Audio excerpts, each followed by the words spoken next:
When it comes to selling digital products on Etsy or anywhere online, designing a high quality listing cover is absolutely crucial. These listing covers are the photos that shoppers are actually seeing as they're browsing. So if you don't know how to design listing covers that stand out from the competition, you're not going to be able to successfully convert browsers into buyers. In this video, I'm going to show you my step-by-step process for designing high quality listing covers, and I'm going to explain the purpose and the importance of each page of your Etsy listing covers. The strategy that I'm going to be sharing with you is the exact same strategy that I use to quickly become a top seller in my niche. So let's head over to Canva, that way we can get right into it. Okay, as you can see, I have Canva pulled up and I have a brand new blank design here. So just to keep things simple and straightforward, for this listing cover, I went ahead and made it a square. So the dimensions for this cover are 2000 pixels by 2000 pixels. Some sellers choose to use square covers, some choose to use slightly rectangular covers. It's completely up to you. This is the size that I personally prefer to use, but if you're confused about the sizing options and you want some more information, I'll drop a link to an article over on my website that goes into all the details about the sizing options you have for listing covers. But again, the dimensions I'm showing you are the dimensions that I use and they work fine for me. Okay, so first things first. The first thing that we want to do when we're creating our listing cover, and this is going to be the very first page that our buyer is going to see on Etsy, is we want to actually upload a picture of our digital product to this page so our buyer can actually see what they're going to be getting. So in order to do that, I'm going to go over to uploads here. Now, if you haven't already uploaded a picture of your product to Canva, I'll show you real quick how to get these uploads here. So all you're going to do is go back to the actual digital product design that you created. So I've got this Weather Watchers lesson plan that I created. So in order to download it, all I have to do is select share and I'll select download. And then I want to download it as a PNG. So I'll leave it as PNG and then I just select download. And then you see at the bottom right-hand corner of your screen, it says that this download has been completed. And then up here on my computer, you can see this notification that shows me it's been downloaded. So now that it's downloaded to my computer, I can actually upload this to Canva. So I can leave this design here. And now I'm back at my listing cover design. So in order to upload your digital product here, just make sure that on the left-hand side of your screen here, uploads is selected. And then you can select upload files. And then you can just select whatever files you want to upload. So I'm going to select all of these and select open. And then that will upload them here to Canva. We don't want the design to be too congested and we want the buyer to know exactly what to focus on. So I'm just going to select a few worksheets here to be the focal point of this cover page. So in order to get these images over here on my cover, all I have to do is select them and drag and drop them. So I'm going to click sunny day and hold down my mouse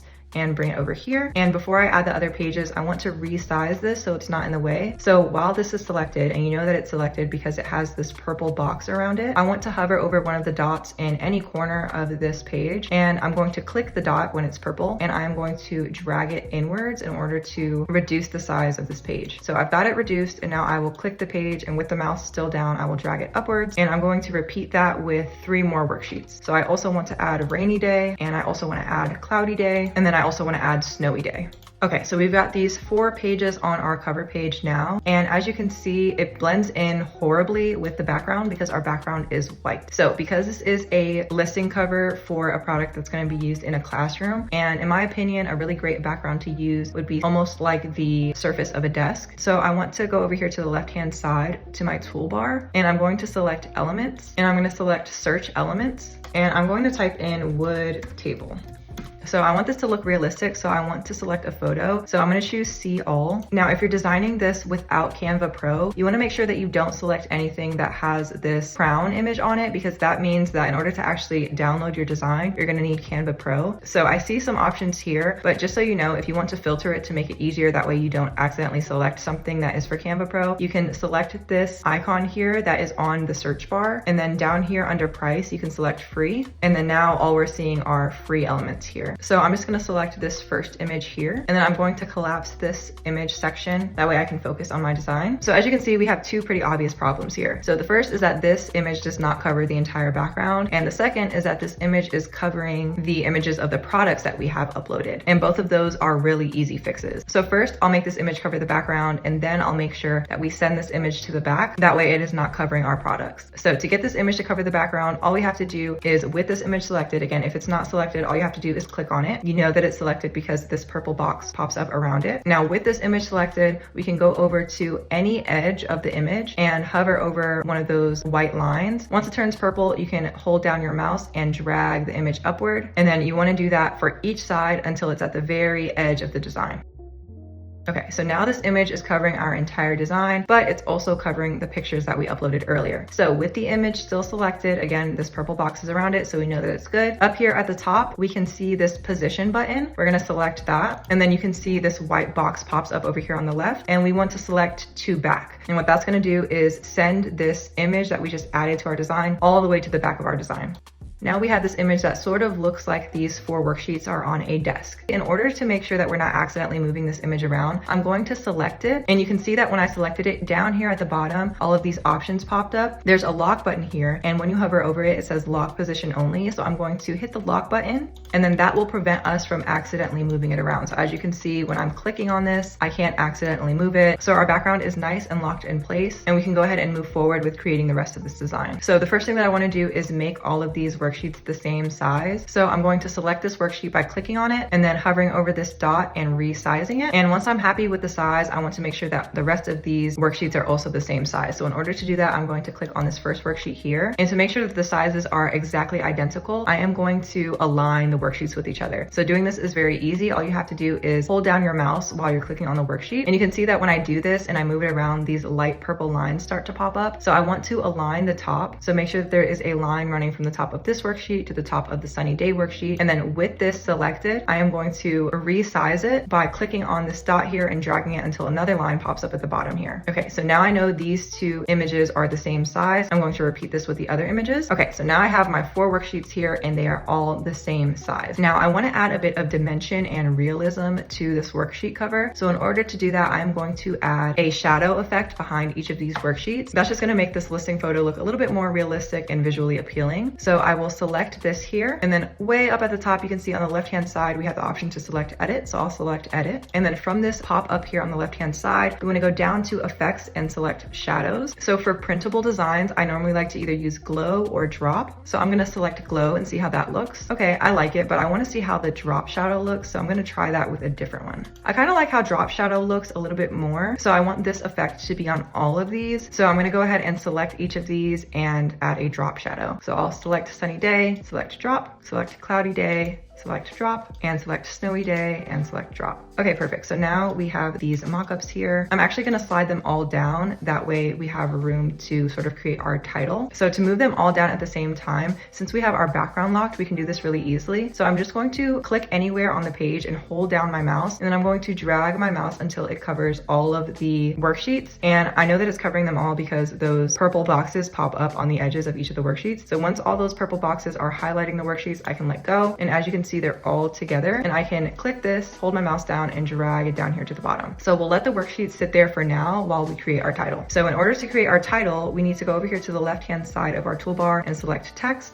select add a text box, and then this will pop up here. And then I will select it and drag it and drop it over here. And I can choose whatever font I want. And since this is the title of our listing, we want this text to be bold, that way it stands out, but we also want it to be very, very easy to read. So with this text selected, I'm going to go up here to where it says Canva Sans. This is just the name of this font. So I will select it, and then I will select League Spartan, which is just the font that I typically use. Okay, so now we get to name our listing. I named this lesson plan Weather Watchers, and that could potentially be a very cute name for us to actually write here, but we wouldn't want to write Weather Watchers into our Etsy listing title because chances are our customers probably aren't typing in Weather Watchers worksheets into the Etsy search bar. The purpose of our Etsy listing covers is to accurately represent what's included in our digital product, and also to communicate to our buyers how valuable and useful our digital products are. So this title is a great opportunity to reinforce the relevance and the utility of our product. So instead of naming this Weather Watchers Worksheet Bundle, I'm going to title it Science and Reading Comprehension Learning Bundle. That way buyers instantly know what's included, and the perceived value is already higher since they know that these worksheets are going to be targeting 2 different subjects.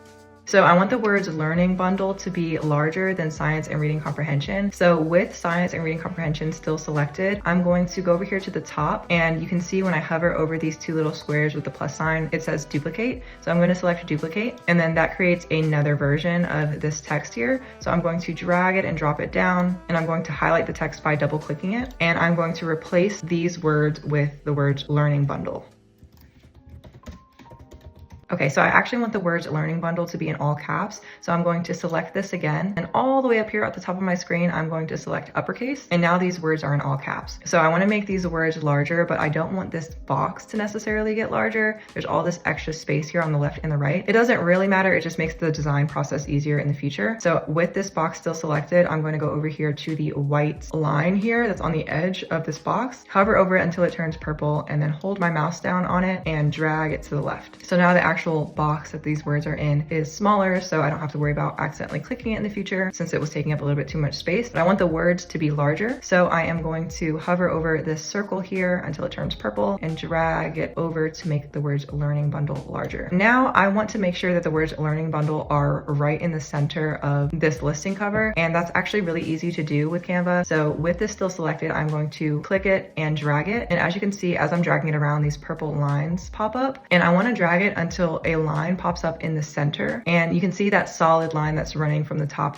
to the bottom of this design. That indicates to us that these words are centered with the design. So now I can let it go, and I know that it's centered, and I want to drag down the words science and reading comprehension just a little bit, and I'll drag down learning bundle as well, just making sure that it's still aligned with the center. So I'm going to experiment with changing the colors of the text here, and I might also add a box element here on the background just to make sure that the title really pops. So in order to add that box element, I'm going to go over to the left hand side here where it says elements and select it, and then I will clear what we already have, and then down here under recently used, you can see there's a shape section and you can select square, and then now we have this square pop up here. So I'm going to move it up, and I am going to change the color to maybe blue, and now I just want to resize this square to make sure that it's not covering the worksheet and that also it is just highlighting this title here. So I'm going to hover over this line here on the bottom edge of the square and pull it up, and then hover over the line on the right hand of the square and pull it all the way to the edge of my design. Okay, so this stands out a lot better than it did. I just want to refine the style a little bit. So I'm going to select learning bundle and maybe change the color of this text. So in order to change the color of the text, all you have to do is select it and then go up to the top here where you see text color and select text color. And then this will pop up with a bunch of options for you. If you don't like the preset options here, then you can select add a new color, and then you can literally choose any color that you want. And I think what I want to do is make the box black and then change the color of these words. That way the design is a little bit more cohesive. So I'll go ahead and do that now. Okay, and I actually like that less. I'm going to speed through me playing around with this a little bit because this is purely for aesthetic purposes. So I'll jump ahead to after I have my color selected, and then we can move forward with the rest of the design. Okay, so I landed on a color scheme that I feel like stands out, is professional, and is still kid friendly, and that is this rainbow sort of color scheme. I also ended up changing the sizing of this square background here. That way you can still see the desk. It almost reminds me of those old school name tags that we used to have on our desks when I was a kid. And I think I might want to change the font of this science and reading comprehension just to make it a little bit more playful. So in order to change the font, I'm going to select it here, and then up here where it says League Spartan, you can see when I hover over this, the word font pops up. So I can select this, and then I'll get a list of a bunch of different font options. Now, once again, if you're using the free version of Canva, some of these font options are Canva Pro only. So you can select show filters up here on the search bar and make sure that you're only selecting free fonts. So I'm going to select handwriting, which is just a particular font style. So I'll select handwriting, and I don't want to select anything that is in cursive because a lot of people cannot read cursive, but this Sire font looks really easy to read. So I'm going to select that and see how that looks. I think that looks pretty good. I think it could just be a little bit bigger. So while I have this box selected, I'm going to hover over the dot in the corner and drag it out to make these words a little bit bigger. As you can see, the box that the actual text is in is just a little bit too big. And even though you can't see that in the design, it bothers me personally. So I'm just going to drag it to make it smaller. And then I will drag this box here and make sure it's aligned with the center. So our title and the visual mock-ups of our worksheets here look amazing, but we're not quite done with the first page of our cover yet. We want to make sure that we are being as specific as possible about who our product is for and how valuable our product is. So I'm going to show you exactly how to do that in this type of product. So the first thing I want to focus on is communicating who this is for. So I want to be specific about the age range of the students that my worksheets were designed for. And I think I want to do that by adding another banner on the bottom of this cover. So I'm going to temporarily reduce the size of these worksheets and move them out of my way. That way I can put that banner here and see how that looks. So I'm going to move each of these up just a little bit, and then I'm going to highlight them all and reduce the size. Okay, again, these are way smaller than they're going to be in the actual final listing cover, but this is just temporary while I play around with the design. So to get another rectangular banner here at the bottom, I'm actually going to hover over the one that I already have and click it. And then here at the bottom, this little white pop-up menu pops up, and then I'm going to hover over duplicate, which are these two squares with this little plus sign, and I'm going to select duplicate. And now that I have another rectangle, I'm going to click it and drag it all the way here to the bottom. And I want to reduce the size, so I'm going to hover over this white line on the top until it turns purple, and then I'll drag it down to reduce the size. So I am going to select this text here at the top, and I'm going to duplicate this as well, and then I'm going to drag this down here. And with the text selected, I'm going to triple click it and write something else in its place. And I'm going to type in worksheets for grades K through 2. Okay, I want to make sure that this is aligned with the center, so I'm going to click anywhere on the design and drag it down. And then with both the box and the text that's on it selected, I'm going to drag it to make sure that it is aligned with the center, and then I can release it. Okay, I like that for now. So now I want to move on to the other part of communicating value. So I want to increase the size of these worksheets, that way people can easily see them. And there's a few things that I want to make sure that shoppers can see on this cover. So first off, I want them to know that this is an instant download. That means that as soon as they pay for their product, they are going to receive it and be able to print it out immediately. And then I also want them to know exactly how many worksheets are included in this bundle. So even though they're only seeing 4, they're going to be actually receiving a higher number of worksheets. So I want to start off by playing around with the placement of these worksheets, and then I can figure out where I actually want to add the little banners that say instant download and the number of worksheets that are included. Okay, so I actually decided to increase the size of the singular worksheet and then reduce the size of these 3, just so that way the buyers can actually have a better view of the actual contents of one of these worksheets. And in order to reinforce that there's a high number of worksheets included, I'm actually going to select the worksheet that's all the way at the bottom here. I'm going to click it, and then I'm going to select duplicate. That way I get a copy of this worksheet that's the exact same size. And then I'm going to move it over slightly, and up here where it says position at the top, I'm going to select that, and then I'm going to go over to the left hand side here to this white pop-up box, and I'm going to click backward until this worksheet is at the very back of this worksheet stack. So now you can't see that these worksheets have the exact same content, but it just reinforces that there is a huge stack of worksheets that come in this download. So I'm going to do that a few more times. Okay, so now we have a good stack of worksheets here, and we have our focal point of the design. So I'm going to select this worksheet here and bring it down just a little bit. That way we have space here to put the words instant download. So I'm going to create another rectangular banner by hovering over this one down here, clicking it, and then selecting duplicate, and then moving this up to the top. And I'm going to make it smaller. And I want to change the color of this banner. That way it contrasts well with this banner here. So I think this rich blue color looks really nice. So I'm going to add the words instant download here. So I think I'll select this text again, duplicate it, bring it down here, highlight it, and then type the words instant download. And of course, for this to stand out, I want it to be white. So I'll select the text box. Again, I'm going to make it smaller, and then I'll drag this over to make sure it's aligned with the center with that purple line. And then with this text selected, I'm going to go up here to the top where it says text color, select it, and change it to white so it really pops. And I actually don't really love this font here, so I'm going to change the font. I just want a simple font, so I'm going to choose Poppins, and I think I'm actually going to make it all uppercase, and then I'm also going to add the italics effect and make it a little bit smaller. Okay, so I like this, but I want the text to really pop from the background. So in order to do that, I'm going to select the text and then go up here to the top where it says effects, and then I'm going to select this lift option here, and that just puts a shadow around it, and you can increase the intensity by sliding this dot over. I want to change the spacing for these letters here. So with this text selected, I'm going to go up to the top to advanced settings, which is this T with the 2 arrows. Select this dot here under where it says letter spacing and slide it to the right ever so slowly. That way the letters are spaced out a bit more and it covers the entire rectangle that we created. Yeah, I like the way that that looks a lot better. Okay, so we're almost done with the front cover. The only other thing that I want to add is a sticker that actually tells the buyer how many worksheets are included in this bundle. So I'm going to go over here to elements. I'm going to type in circle sticker. I think this one looks pretty cool, so I'm going to select this one and I'm going to resize it just a bit. I'm trying to figure out where on the design I actually want to put the sticker. So I'm going to drag and drop my mouse over these 5 worksheets, let go, and then select this group button up here at the top. And that way when I move this, everything moves, and when I move this, everything moves as well. So I'm going to switch these. This can come over to the left and this can come over to the right. Okay, so I like the layout of this. I think I might want to change the color of this sticker so it's not the same color of this instant download banner. So I want to use this sticker to communicate how many worksheets are actually included in this bundle. So I'm going to select this text here because I think I want to use this font to do that. And then I'm going to duplicate it and bring it down. And I'm going to type in worksheets included. And with the text selected, I'm going to hover over this box and select the right edge and slide it to the left. That way the word worksheets is on top of the word included. And as you can see, the words are too big. So with the text selected, I'm going to select this dot and slide it inwards. Now the size is great, but the space between the word worksheets and included is too big. It just looks weird. So I'm going to select this text, go all the way up to where it says advanced settings, which again is this T with the arrow pointing both ways. And then I'm going to go down here to where it says line spacing. Select this circle and slide it to the left ever so slowly until it is spaced the way that I like it. Okay, so I like the way that this is spaced. So now I'm going to select this again and duplicate it, and I'm going to put the number of worksheets that's included. So let's say this has 25 total worksheets included. So I want to make this 25 a lot bigger because I want it to stand out. And I think I actually want to remove the italics for this and make it bold. And I actually don't love the lift effect here, so I'm going to reduce it. Okay, now I'm just playing around with the sizing of this. Okay, so I think that this listing cover looks amazing. We've got a bunch of different ingredients that are going to set us up for success here. The aesthetic is very much geared to early childhood education, which matches the actual product that we're offering. The title and the details are extremely easy to read, and we're communicating both value and specific utility with this product. So we're telling the buyer exactly how many worksheets they're getting. We're letting them know that it is an instant download, which reinforces how convenient this product is. We're telling the buyer that this product targets both science and reading comprehension, so that makes the product seem twice as useful. And then down here, we're telling the buyer exactly what grades these worksheets were designed for. So far so good. Our first page is done, and now we can move on to the second page of our listing cover. Okay, so moving on to the second page of our listing cover, instead of building the second page from scratch, I'm going to duplicate the first page that we have. So I'm going to select duplicate page, which is at the top right hand corner of the design. So I'll select duplicate page, and then now we have this second page here. So I'll delete some of the elements, so that way we have space to design our second page. Okay, so I deleted a bunch of random elements, and I'm going to design this cover, but first I'm going to tell you exactly what the purpose of the second page of your listing cover should be and explain the strategy that I use. If a shopper has clicked over to your second page, it's because they are interested in purchasing this product, and now it's your job to sell it to them. So the first thing that a buyer is going to want to know is what are the specifics about what's actually included in this product. So you want your buyers to be impressed by the details, and you don't want them to have any lingering questions. So up here where it says the learning bundle, I'm going to replace this, and I'm going to title this page what's included. And I forgot to tell you exactly how I got that rainbow effect last time, so I'll use this as an opportunity to do that. So in order to make this text have the rainbow effect, we're going to have to highlight each individual letter and change the color, but it's really easy to do. All you have to do is highlight the word, go up here to text color and select that, and then select whatever color you want this letter to be. So I'll select orange, and then as you can see, that just changes the color of this exact letter. So I'm going to repeat that and make a rainbow effect. Okay, perfect. So now this what's included title has the rainbow effect as well, and that just keeps this design cohesive across each of the listing covers. And now we want to show off our product. So I'm going to delete these actually, and I'm going to navigate to my uploads and upload some more worksheets here. So I do want to include the ones that I showed on my cover, and I also want to include some worksheets that I didn't get to show off on my cover. Okay, so I have a bunch of worksheets here, so I want to make the sizes of all these worksheets match, and then I want to give them that same shadow effect that's here on these worksheets. So since you already know how to resize worksheets and how to put those effects there, I'm going to fast forward a little bit through this part. Okay, and a little hack to make things a little bit easier when you're designing. So this worksheet already has this shadow effect, and I want to apply this effect to all these worksheets. So for me, I just find this a little bit easier than going back and forth to the effects. With this worksheet selected, I'm going to hover over these three dots where it says more, and I'm going to click this, and then I'm going to select copy style, and then you'll see this paintbrush pop up, and I'm going to click this other worksheet here, and as you can see, it duplicates the style of this Dropbox shadow here. Okay, so now I'm going to do that for the rest of these worksheets as well. Okay, so I've added the shadow effect to all my worksheets, but they're a little bit too big, so I'm going to select them all and reduce the size.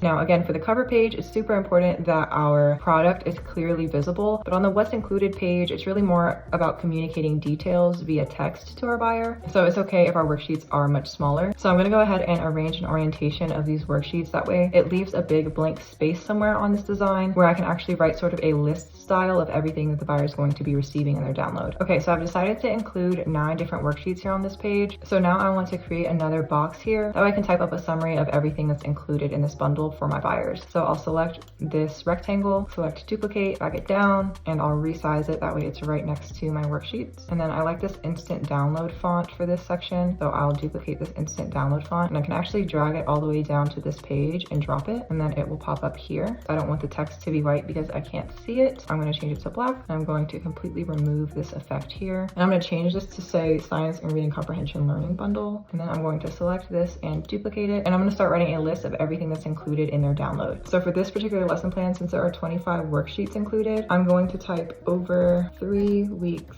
of daily worksheets. And I don't want this to be in all caps, and I also want it to be aligned to the left. So with this text selected, I'll go up to the top where it says uppercase and select that. That way it is not set to uppercase. And then at the top where it says alignment, I'll select that, and that will have it aligned to the left. And now I'm going to duplicate this, and then I'll just create a list of all the things that are included in this bundle. Okay, so I've got my list laid out here. So there's 2 things that I want to do. 1, I want to change the color of my title here. And then 2, I want to add little check marks here. So I'll start off with the color of the title. I'll change this text to white, and then I'll duplicate this box, change the size of it, change the color, go up here to position and send it backward. And then I think I'll make this text bold and add that lift effect that I showed you earlier. And I can make this text just a little bit bigger. Now I want to add my check marks. So I'll go over here to my toolbar on the left-hand side and select elements, and I can type in the word check. I can see a free option here, so I'll just select this free option, and I can resize it again by selecting this dot and sliding it down. Of course, I don't want this check mark to go beyond the barrier of this square. So I'm going to lock this square in place just like we did with the background. I'm going to select it, select this lock position only button. Now that this is locked in place, I want to highlight all of my text. So I have all my text highlighted right now, and I'm going to slide it to the right just a little bit, and I'm going to move it down a little as well. And that way I can fit my check mark here very easily. Now I can duplicate this, and it's easy to align by looking at those purple lines here. And I'm just going to give each item on this list its own little check mark. And the last thing I want to do with this page is down here where it says worksheets for grade K through 2. I'm going to change this to say swipe to see more. And then I'm going to go to the elements, and I'm going to find an arrow. So I'll use this long arrow here, and I will resize this box. And I want to change the color of this box too. So I'm going to change to the same color as this box here, and I'll change the text and the arrow to make it white. And I want to add that lift effect to this text to make it stand out. Okay, perfect. So now the second page of our listing cover is done. So we have our first page, which attracts our buyers and communicates value. And then we have our second page, which goes even deeper into telling our buyer exactly what's actually included. But by putting the swipe to see more banner at the bottom, that hooks our customers' attention and reels them in to want to swipe to the next page of our listing cover. All right, so pages 1 and 2 of our listing cover are done. And now I'm going to duplicate page 2 so that way we can create page 3. And I'm going to use page 3 to answer some frequently asked questions. That way buyers know exactly what to expect with their purchase.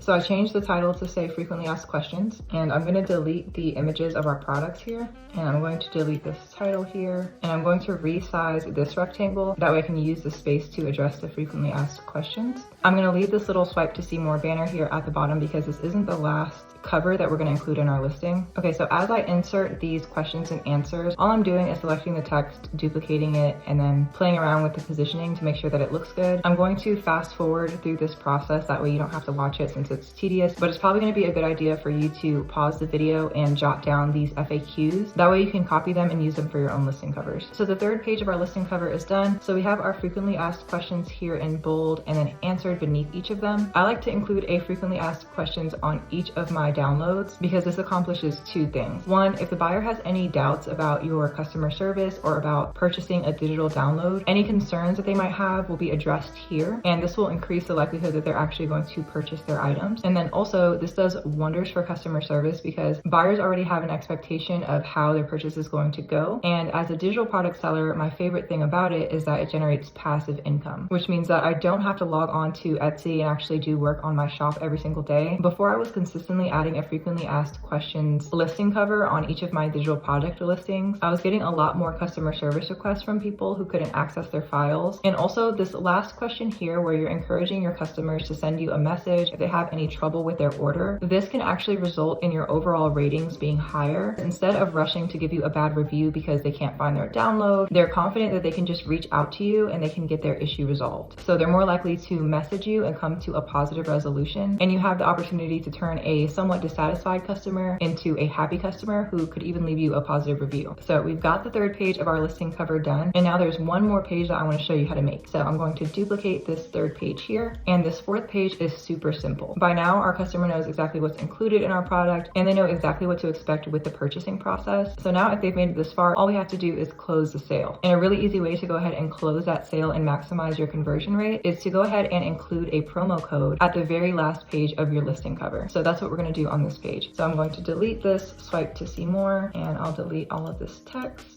So since the target customer for this shop is teachers, I'm going to name the promo code Cool Teacher 10. I'm gonna make it really, really big. That way it sort of looks like a coupon. And I'll slide this down here and I'll change frequently asked questions to say use coupon code. And I'll duplicate this rectangle and slide it down here. And I'll also duplicate this text and slide it down. And I'll change it to say for 10% off your purchase. I'm just playing around with the sizing of everything now. And at the very, very bottom here, I would go ahead and type in whatever your Etsy shop name is. And that is the last page of our Etsy listing covers. So just to recap, we have our cover page here, which has an eye-catching title, and it communicates to our buyer exactly what's included, who these worksheets are designed for, and it shows how valuable and useful these worksheets are. Then we have our what's included page, which goes into more detail about exactly what the buyer is going to receive. Then we have our frequently asked questions, which is great for addressing any concerns the buyers might have and maximizing the chances of our shoppers actually making a purchase. And then we've got this page here with a coupon code to close the sale. So these worksheets that I created this listing cover for are actually included in my Etsy shop starter kit. I'll link that starter kit in the description box below this video. For those of you who want to start selling digital products but don't necessarily have a bunch of time to dedicate to build those products from scratch, each of those starter kits have over 160 different customizable digital products. And then there's also customizable Etsy listing covers and super thorough guides with links to videos to help you quickly become a top seller. Now that you know exactly how to design high quality listing covers that can help your products rank on the first page of Etsy, you can actually like this video, which will add it to your liked playlist on YouTube. That way you can easily find it and rewatch it in the future. That way you can repeat this listing cover design process for all of your future digital products. If you have any lingering questions or if there's anything in this video that you didn't quite understand, feel free to leave your questions in the comments below. Whether you want to get a head start with that shop starter kit or you want to design products yourself, I'm constantly adding free video guides to my channel to help you launch your business on the right foot. So make sure you subscribe and turn on your notifications, that way you don't miss my future videos. And if you want to keep hanging with me, you can stick around for the video that's going to pop up at the end of this one. Thanks for watching and I'll see you in the next one.